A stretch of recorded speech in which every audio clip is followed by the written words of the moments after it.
नमस्कार दोस्तों, इतवार के दिन आप सभी का इस पत्रकार वार्ता में स्वागत है। यूँ तो बहुत ही महत्वपूर्ण विषय इस समय देश के समक्ष हैं और ये सरकार है कि आपको अपने कारनामों से रोज़ चौंकाती है। इस समय हम आपके सामने एक महत्वपूर्ण विषय के साथ उपस्थित हुए हैं।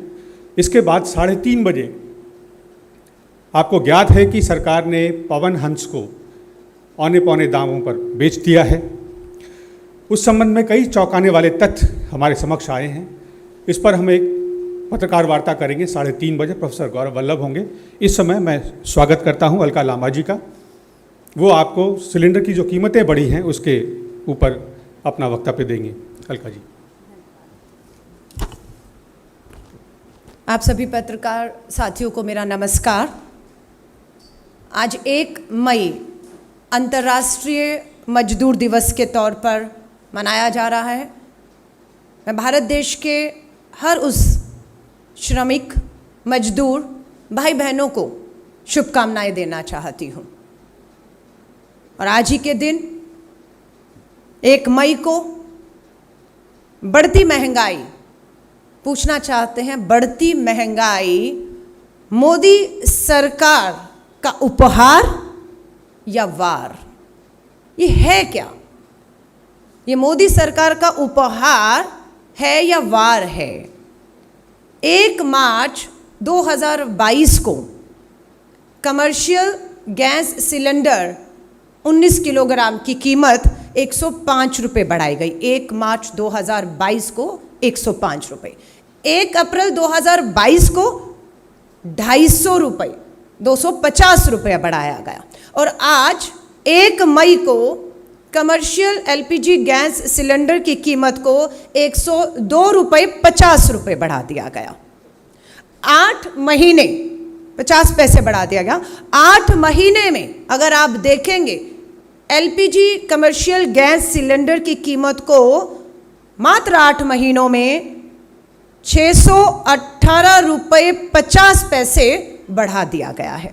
ये 1 अक्टूबर से 1 मई के बीच में सीधा ये महंगाई का वार उस आम और गरीब जनता पर है।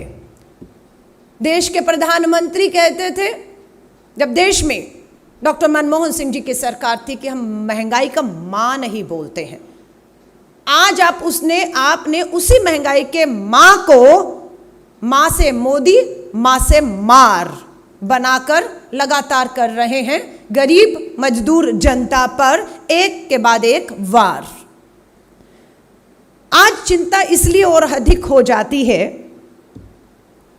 जब centre for monitoring Indian economy का सर्वे फिर चौंकाने वाले आंकड़े अपने सर्वे के माध्यम से पेश करता है और बताता है कि देश के अंदर 2.1 करोड़ के करीब नौकरियां घटी हैं। 45 करोड़ लोगों ने जो बेरोजगार थे, रोजगार की तलाश में थे, उन 45 करोड़ लोगों ने रोजगार खोजना बंद कर दिया क्योंकि वो हताश और निराश होकर अब बैठ गया है। सबसे ज्यादा वार महिलाओं पर है। बेरोजगारी का मात्र 9% इस देश की कुल महिलाओं की आबादी में 9% महिलाओं के पास ही अब रोजगार बचा है। 45 साल के रिकॉर्ड इस बेरोजगारी ने आप ही और हमारे सामने तोड़े। इस बेरोजगारी में लगातार महंगाई की मार, लोग एक और एक परेशानी से जूझ रहे हैं। उम्मीद की जाती है कि मोदी सरकार गंभीरता दिखाएगी। अपना लालच जो उगाही की जा रही है गरीब मजदूर की जेब से, जो चंद सिक्के बच गए हैं क्योंकि बेरोजगार है, अब उसकी जेब में उतना पैसा नहीं है जितना पूंजीपति मित्रों की, मोदी जी के पूंजीपति मित्रों की जेब में पैसा है। लेकिन वो जो चंद सिक्के उस गरीब मजदूर की जेब में बच गए हैं, उसका भी जेब में वो डाका डालकर उसे छीन लेना चाहते हैं। देश भर में आपदा से गुजर रहा है देश। ये मानव निर्मित आपदा है। ये मोदी निर्मित आपदा है कि आज देश में कोयले की भारी कमी महसूस की जा रही है। आज देश भर में 1 मई का महीना, गर्मी का महीना, लू और तप के बीच में लोगों को जो है बिजली की कटौती का सामना करना पड़ रहा है। 600 ट्रेनें, जो गरीब आदमी, वो हवाई चप्पल पहनने वाला, हवाई यात्राएं, हवाई जहाज तो आपका बिक गया सब कुछ। अब वो ट्रेन से भी जो सफर करता था, आपने 600 ट्रेनें बिना उन्हें बताए वो रद्द कर दी। मैं ये परेशानी बता रही हूं कि आम आदमी कहां कहां परेशान है और उसको राहत देने की बजाय, उसके जख्मों पर मलहम की बजाय उस पर नमक रगड़ने का काम केंद्र की भाजपा और मोदी सरकार कर रही है। Centre for monitoring Indian economy का सर्वे यह भी कहता है कि देश में आज 1 मई हम लोग अंतर्राष्ट्रीय मजदूर दिवस मना रहे हैं। ऐसे समय पर 40% जो कामगार थे 2017 में, वो 22 में आकर वो कामगारों की संख्या देश में मात्र 40% रह गई है। यानी कि 2017 से 22 में देखेंगे तो 6% कामगारों के उसमें भी जो है वो गिरावट आई है। मैं वापस आ रही हूं, पेट्रोल डीजल के दाम कम होने का नाम नहीं ले रहे हैं। दोहराऊंगी, दोहराना जरूरी है। 70 साल में जो बार बार कहते हैं कांग्रेस ने क्या क्या, मैं दोहराना चाहूंगी और तब तक दोहराएंगे जब तक केंद्र की मोदी सरकार अपना लालच, अपनी उगाई को रोककर पेट्रोल और डीजल की एक्साइज को उसी स्तर पर नहीं लेकर आ जाती जो कांग्रेस के समय पर 2013 और 14 में थे। दोहरा रही हूं देश की जनता को याद दिलाने के लिए कि दिलाइए याद केंद्र की मोदी सरकार को, जो महंगाई पर वार करने की बजाय हमारे नेता श्री राहुल गांधी जी या कांग्रेस पे वार करना उनकी प्राथमिकताओं पर रहता है। 2013-14 में दोबारा याद दिला रही हूं, पेट्रोल पर एक्साइज ड्यूटी जो ली जाती थी वो 9 रुपये 48 पैसा थी। 9 रुपया 48 पैसा। आज वही पेट्रोल पे एक्साइज ड्यूटी के तौर पर केंद्र 27 रुपये 90 पैसे वसूल कर रहा है। कहां 9 रुपया और कहां 27 रुपया। डीजल पर फिर याद दिलाऊंगी कि जब कांग्रेस की सरकार थी 2013-14 में, डीजल पे 3 रुपये 56 पैसा एक्साइज केंद्र की हमारी सरकार, मनमोहन सिंह जी सरकार लेते थे। लेकिन आज उसी डीजल पर एक्साइज ड्यूटी 21 रुपये 80 पैसे, कहां 3 रुपये और कहां 21 रुपया है। ये सीधे अगर कम करके डॉक्टर मनमोहन सिंह जी कांग्रेस की सरकार के समय पर जो एक्साइज थी वहां पर अगर लाया जाए तो लोगों को कितनी बड़ी राहत मिल सकती है, पर नियत नहीं है। आज LPG gas commercial cylinder, petrol diesel महंगा है, इसलिए डीजल महंगा है, मालवाहक ढोने वाली गाड़ियां महंगी हैं, वो महंगा है, तो उसके ऊपर जो कमर्शियल सिलेंडर जा रहा है वो महंगा है। हलवाई की दुकान हो, छोटा मोटा दुकानदार हो, पकोड़े तलने वाला ही मैं मान लूं, जो ग्रेजुएट बेचारा पकोड़े भी तलने गया है, वो कमर्शियल सिलेंडर उसको आज उसकी पहुंच से बाहर हो गया है। तेल महंगा, सिलेंडर महंगा, आज तो पकोड़े तलना भी महंगा हो गया है। आज एलपीजी गैस सिलेंडर की कीमत अगर मैं आपको बताऊं, सबसे ज्यादा दिल्ली की बात कहूं तो 2355 रुपए पहुंच चुका है एक 19 किलोग्राम का कमर्शियल गैस सिलेंडर। और वहीं पर चेन्नई में इसकी कीमत 2610 रुपए, 2610 रुपए 50 पैसे बढ़ चुकी है। इतनी असंवेदनशील सरकार मूक दर्शक बनी हुई है, तमाशबीन बनी हुई है। आज आप मीडिया वाले साथियों से कहूंगी, जब जब महंगाई का वार देश के ऊपर होता है, कांग्रेस अपनी जिम्मेदारियों को समझते हुए हर माध्यम से उस गरीब मजदूर, बेरोजगार तक अपनी आवाज पहुंचाकर ये भरोसा उसे दिलाना चाहती है कि वो इस मार में अकेले नहीं है। हम इस मार के वार को जो उन पे हो रहा है उसे महसूस कर रहे हैं, उसकी दर्द और पीड़ा को, और इसे लेकर कांग्रेस पूरी तरह से केंद्र की भाजपा सरकार के खिलाफ हर तरीके का मोर्चा हम संभालेंगे। मजबूर करेंगे केंद्र की सरकार को कि अपने पूंजीपति मित्रों की चिंता छोड़ दीजिए कुछ समय के लिए। आज आप सभी साथियों के माध्यम से एक बार फिर केंद्र की भाजपा सरकार, देश के प्रधानमंत्री नरेंद्र मोदी जी से हाथ जोड़ के निवेदन करते हैं, वो मां से महंगाई में जो मां है, वो उस मां की भी शायद आपको एक बार दोबारा याद दिला रहा होगा, जिस मां की आप कहते थे आंखें लकड़ी के चूल्हे से जल जो है वो अंधी हो रही हैं। ये महंगाई का मां आपको उस मां की याद दिलाए ताकि आप थोड़ा तरस खाएं। उज्ज्वला गैस योजना के तहत आपके दिए गए सिलेंडर आज खाली पड़े हुए हैं। मां से महंगाई में मां से वो मां आज एक बार फिर प्रधानमंत्री जी आपकी तरफ देख रही है। हम कांग्रेस मांग करते हैं कि तुरंत इन बढ़ती कीमतों को वापस लिया जाए। हर त्योहार से पहले हम देखते हैं कि उपहार की जगह वार मिलता है, और ये इस बार भी देखने को मिल रहा है।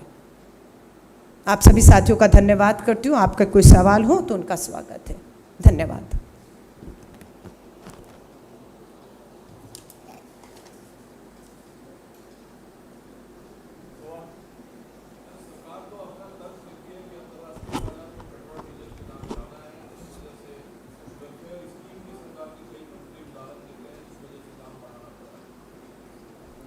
देखिए, आप पत्रकार साथी हैं, पुरानी पत्रकारिता कर रहे हैं। कांग्रेस के समय भी आपने कांग्रेस की सरकारों को, महंगाई को, अंतर्राष्ट्रीय बाजार की कीमतों को कवर किया है। आप इस सच्चाई को भली भांति जानते हैं कि आज अंतर्राष्ट्रीय बाजार की कीमतें कहाँ हैं। उस समय देश में एक्साइज पेट्रोल डीजल पे क्या थी, अभी आपको बताया है। आज क्या है? 27 लाख करोड़ रुपया इस सरकार ने पिछले 8 सालों में उगाया है। लगाया कहाँ है? सब कुछ बेच डाला आपने। देश की सारी संपत्तियां आपने बेच डाली है। महंगाई चरम पर है, युवा बेरोजगार है। कम से कम कांग्रेस के समय पर कितना था? मैं पूछना चाहती हूं, क्या कांग्रेस के शासन में कभी भी पेट्रोल 100 पार किया? हाँ या ना? जवाब है ना। क्या कांग्रेस की सरकार में कभी भी एलपीजी गैस का सिलेंडर उस गरीब मजदूर के लिए 1000 पार किया कभी भी? हाँ या ना? जवाब है ना। क्या बेरोजगारी दर आज जिस स्तर को छू रही है, क्या कांग्रेस की सरकार के दौरान इतनी बेरोजगारी दर थी? हाँ या ना? जवाब था ना।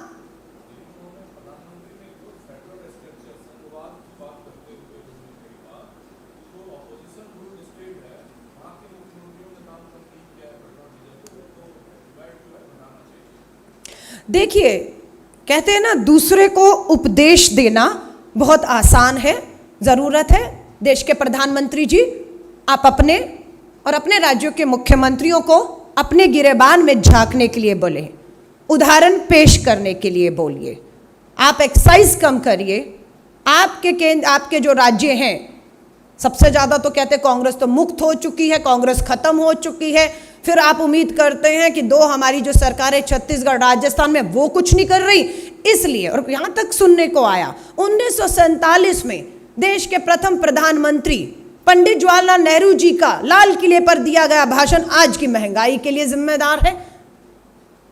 ये कैसे तर्क दिए जा रहे हैं? साफ सी बात है, केंद्र की भाजपा सरकार, मोदी सरकार के पास इस महंगाई को कम करने की कोई नीति या नियत नहीं है।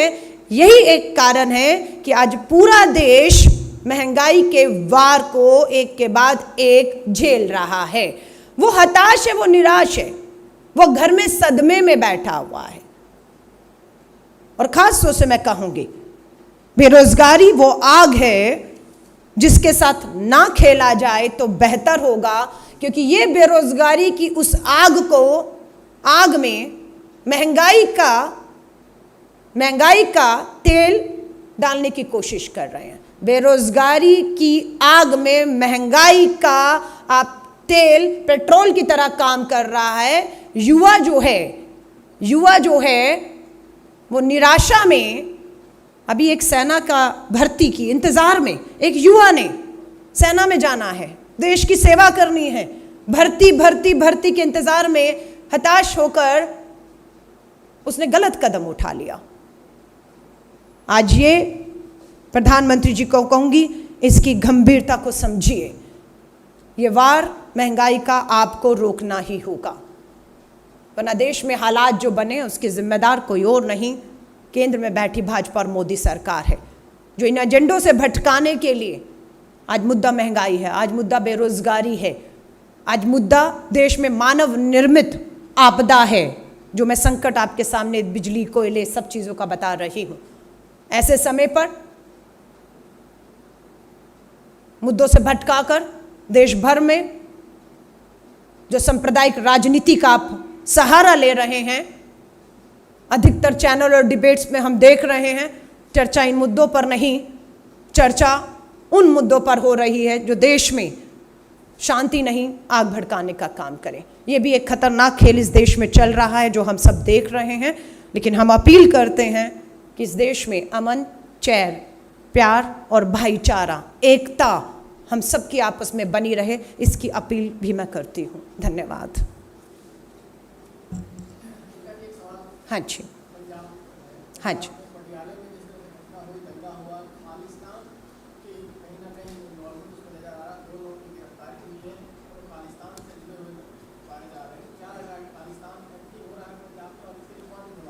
देखिए, इन पंजाब के चुनावों में मैं मीडिया पर भारी रही, पूरी तरह से ज़मीनी तौर पर मैं पंजाब चुनाव में थी।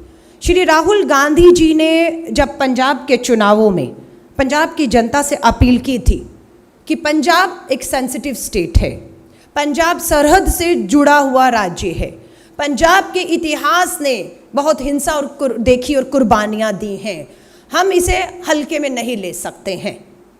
आज वही दुख की बात है कि राहुल गांधी जी की चेतावनियां दी गई वो आज कहीं ना कहीं सामने दिख रही हैं। दिल्ली का मुख्यमंत्री एक ही बात को कहते रहे कि दिल्ली की पुलिस और कानून व्यवस्था उनके हाथ में नहीं, इसलिए वो कुछ नहीं कर सकते। एक बार पूर्ण राज्य और पुलिस दे दीजिए। उन्हें एक राज्य, पूर्ण राज्य और पुलिस मिल गई। उस पूर्ण राज्य और पुलिस का इस्तेमाल दिल्ली के मुख्यमंत्री यहां से बैठकर अपने पुराने राजनीतिक सहयोगी और राजनीतिक विरोधियों के खिलाफ कहीं उत्तर प्रदेश के गाजियाबाद और कहीं दिल्ली में आपको दिखेंगे। आज पूरी तरह से कानून व्यवस्था वहां पर चरमरा रही है। पंजाब के अंदर खालिस्तानी समर्थक वहां थे, वहां हैं, ये सब जानते हैं, चाहे केंद्र में बैठी खुफिया एजेंसीज हो और चाहे पंजाब में बैठी पुलिस हो, सब जानते हैं। और ये बात जिनकी सरकार है आम आदमी पार्टी की, वो भी जानते हैं। उन्हें मालूम था आपको कतई थोड़ी सी भी कोताही पंजाब में महंगी पड़ेगी। दुख की चिंता की बात है, दिल्ली के जहांगीरपुरी में जो कुछ भी हुआ, दिल्ली के मुख्यमंत्री ने कह दिया पुलिस कानून व्यवस्था हमारे पास नहीं है, वहां जो हो रहा है बुलडोजर राजनीति, उसके आगे वो नहीं आएंगे। और ये कह के वो बेंगलोर और शिमला में राजनीतिक रैली करते हैं। लेकिन आज पूछना चाहते हैं पटियाला के लिए दिल्ली के मुख्यमंत्री अरविंद केजरीवाल जी, आपका एक शांति की अपील का ट्वीट ना आना कहीं ना कहीं आपके उस डर को दिखाता है कि अगर आपने पटियाला की हिंसा पर शांति का एक अपील का ट्वीट किया होता तो जिन खालिस्तानी आरोप लग रहे हैं, हम तो सवाल कर रहे हैं हाँ या ना, आरोप लगते हैं कि उन खालिस्तानी समर्थकों से आपने समर्थन चंदा लिया या नहीं लिया, शायद उससे लिया होगा। हम फिर शक में कह रहे हैं, कंफर्म आप ही को करना है केजरीवाल जी। हाँ ना का सवाल चुनाव में पूछा गया, आज भी पूछ रही हूं, एसआईटी के सामने पेश हुई, दोबारा पेश होंगी तो यही पूछूंगी कि आपने पटियाला में शांति की अपील क्यों नहीं की? क्योंकि आपको कहीं ना कहीं ये डर था कि आप अगर अपील करेंगे तो जो खालिस्तानी समर्थक आज कहीं ना कहीं बैठे हैं वो आपसे नाराज हो जाएंगे और उनकी नाराजगी दिल्ली के मुख्यमंत्री आपको महंगी पड़ सकती है। मुझे याद है 31 दिसंबर 2021-20 चुनावों में दिल्ली के मुख्यमंत्री, अब के जो मुख्यमंत्री पंजाब के, उनके साथ पटियाला की सड़कों पर शांति मार्च कर रहे थे। वो वीडियो तस्वीरें आज भी आपको मिल जाएंगे। 31 दिसंबर 2021 को अरविंद केजरीवाल जी भगवंत मान जी के साथ, कांग्रेस की सरकार थी, शांति थी पटियाला में, फिर भी आपने शांति मार्च किया, समझ नहीं आ रही थी उस समय। आज जब आपकी सरकार है, एक नहीं दो मुख्यमंत्री हैं, आज पटियाला पंजाब जल रहा है, आप शांति मार्च तो दूर, आप एक ट्वीट करने की हिम्मत नहीं दिखाते कि कहीं वो लोग जिनका समर्थन चंदा आपने लिया है वो आपसे नाराज ना हो जाएं। तो मुझे लगता है आग से खेलने का काम दोनों सरकारें कर रही हैं, क्योंकि पंजाब सरहद से जुड़ा मामला है। जहां तक सरहद से जुड़े की बात है, केंद्र की जिम्मेदारी है, और सरहद के अगर भीतर की बात करें तो वहां की पंजाब की जो सरकार है, कानून व्यवस्था शांति बनी रहे, इसकी पूरी तरह से जिम्मेदारी उनकी बनती है। अपनी जवाबदेही से बिल्कुल दोनों भाग नहीं सकते, ना कांग्रेस उन्हें भागने देगी। धन्यवाद बहुत बहुत आपका। यप